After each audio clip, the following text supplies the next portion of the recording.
As 10 pragas do Egito, a verdade por trás da história. Você já parou para pensar que uma das histórias mais impressionantes de todos os tempos pode ser muito mais do que apenas um relato religioso? Água se transformando em sangue, o céu sendo tomado por gafanhotos, 3 dias de escuridão total e uma noite marcada pelo silêncio, interrompido por choro. Talvez você já tenha ouvido falar das 10 pragas do Egito, mas hoje eu quero te levar além da versão que você conhece. Quero que você sinta o peso dessa história. Quero que você imagine o caos, o medo, a tensão política, o conflito espiritual e também as possíveis explicações por trás de tudo isso. Respira fundo, porque o que aconteceu no Egito, seja por intervenção divina ou por fenômenos naturais extraordinários, marcou a humanidade para sempre. Vamos voltar no tempo. Por volta de 1600 a.C., um grupo de hebreus teria deixado a antiga região de Canaã e se estabelecido no Egito. O motivo? Sobrevivência.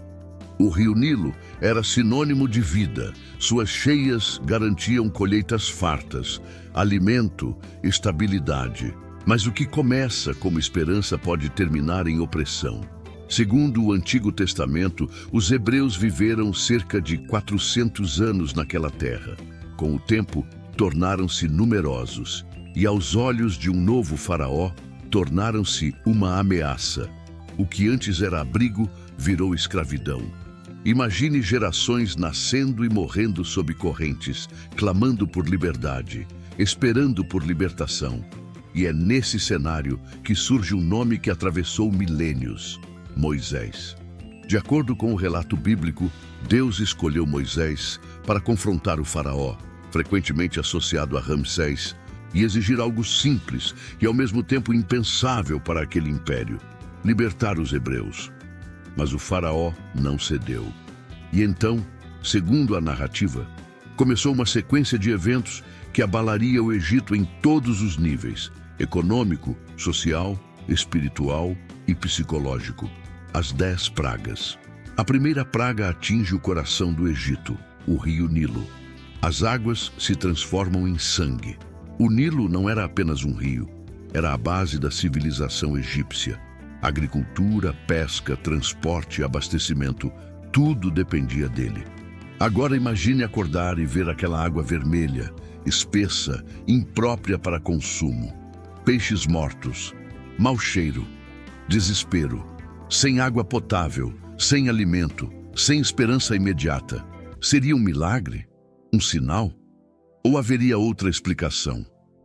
Alguns estudiosos sugerem que o fenômeno pode estar ligado a uma proliferação intensa de algas vermelhas, algo conhecido hoje como maré vermelha.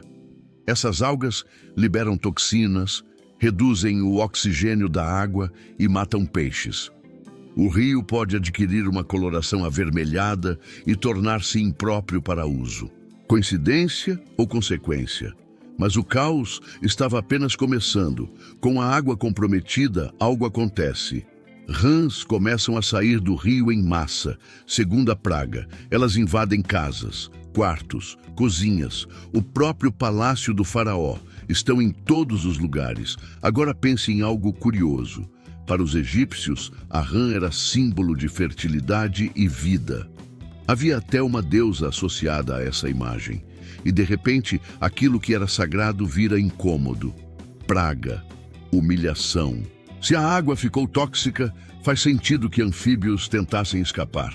Mas quando morrem fora do habitat, o que acontece? Decomposição. E com decomposição, vêm os insetos. Terceira praga, piolhos. Segundo o relato, eles surgem do pó da terra. Infestam pessoas, animais, tudo o que tem vida. Imagine coceira incessante, irritação, desconforto coletivo, sem higiene adequada, com cadáveres de rãs espalhados, clima quente, um ambiente perfeito para a proliferação.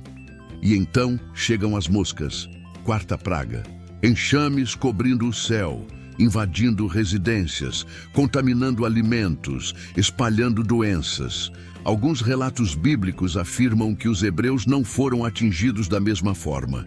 Uma divisão clara entre opressor e oprimido. Mas biologicamente, o cenário continua plausível. Carcaças em decomposição atraem moscas. Moscas transmitem doenças. E então vem a quinta praga, peste nos animais. Rebanhos morrem rapidamente. Cavalos, bois, ovelhas. Um golpe direto na economia, na alimentação, no transporte. Se doenças estavam sendo espalhadas por insetos, não é difícil imaginar infecções atingindo os animais primeiro. Depois, os humanos. Sexta praga, úlceras e feridas dolorosas. O texto fala de chagas que atingem até os magos do faraó. Doenças de pele podem surgir em ambientes insalubres com contaminação generalizada, mas a tensão aumenta. E chegamos à sétima praga, uma tempestade devastadora.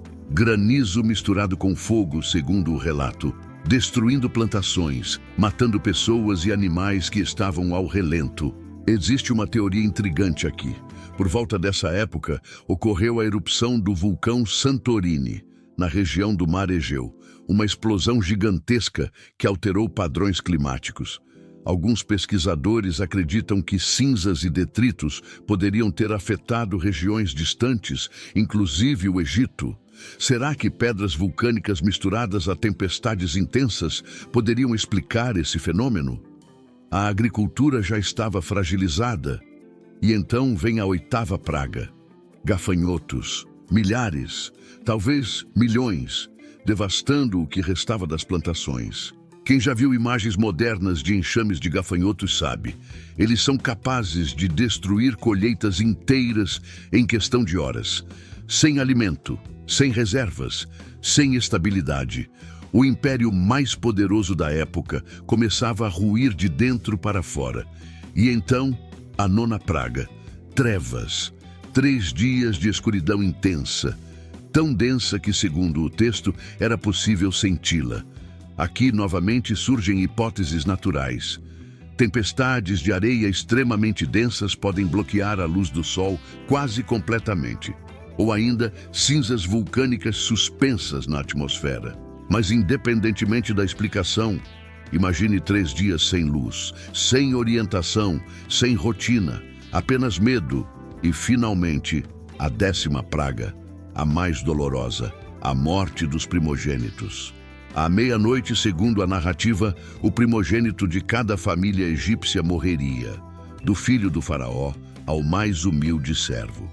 Mas havia uma instrução específica: marcar as portas com sangue de cordeiro. As casas sinalizadas seriam poupadas. Essa noite ficou conhecida como a origem da Páscoa judaica, o momento em que a morte passou por cima das casas marcadas. Algumas teorias sugerem que, culturalmente, os primogênitos tinham prioridade na alimentação. Se os alimentos estivessem contaminados por toxinas ou fungos, eles poderiam ter sido os primeiros a sofrer consequências fatais. Mas aqui entramos num território delicado, porque mais do que explicações científicas, essa praga representa algo simbólico. O golpe final no orgulho do faraó, o ataque direto ao futuro do Egito.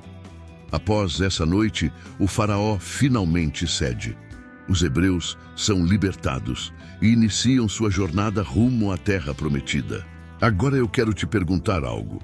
Essa história foi uma sequência extraordinária de fenômenos naturais interligados? Um efeito dominó causado por desequilíbrios ambientais? Ou foi uma intervenção divina com propósito claro? Talvez nunca tenhamos todas as respostas.